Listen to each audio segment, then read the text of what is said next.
નમસ્કાર દર્શકો, ગુજરાતના લોકો સાવધાન, કારણ કે આગામી કલાકોમાં હવામાન અચાનક બદલાઈ શકે છે. કેટલાક જિલ્લાઓમાં ભારે વરસાદ તો ક્યાંક તોફાની પવનની શક્યતા વ્યક્ત કરવામાં આવી રહી છે. શું તમારો જિલ્લો પણ આ યાદીમાં છે? આખરે કયા વિસ્તારમાં સૌથી વધુ અસર જોવા મળી શકે છે અને આગામી દિવસોમાં ગુજરાતનું હવામાન કેવું રહેશે? તમામ મહત્વની માહિતી માટે આ વિડીયો અંત સુધી જોતા રહેજો. નમસ્કાર મિત્રો, આપ જોઈ રહ્યા છો બ્રેકિંગ ન્યૂઝ યુટ્યુબ ચેનલ. અમે આજ વાત કરીશું ગુજરાતના આગામી હવામાન વિશેની મોટી અપડેટની, જે લાખો લોકો માટે મહત્વની બની શકે છે.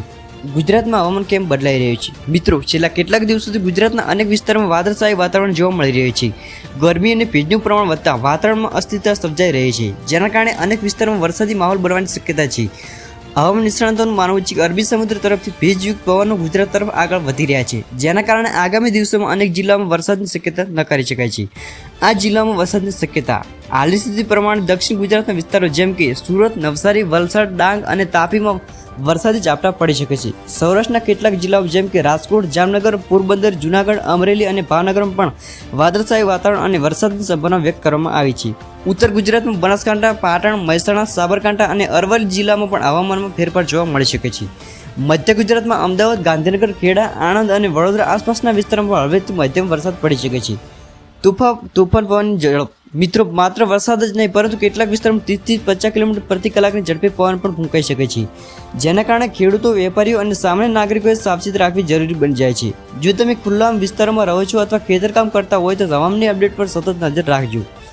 ખેડૂતો માટે ખાસ માહિતી. ખેડૂત મિત્રો માટે આગામી દિવસોમાં મહત્વપૂર્ણ બની શકે છે. જો વરસાદની શક્યતા હોય તો પાક અને કૃષિ સાવધાની સુરક્ષા માટે જરૂરી પગલાં લેવા જરૂરી છે. ખાસ કરીને જે વિસ્તારમાં કપાસ, મગફળી અને શાકભાજીના પાક છે, ત્યાં વધુ સાવચેતી રાખવાની જરૂર પડી શકે છે.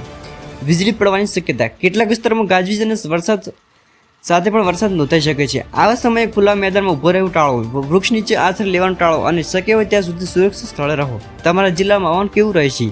મિત્રો, ગુજરાતનું હવામાન વિસ્તાર પ્રમાણે અલગ અલગ હોઈ શકે છે. એક જિલ્લામાં ભારે વરસાદ હોય તો બીજા જિલ્લામાં માત્ર વાદળછાયું વાતાવરણ જોવા મળી શકે છે.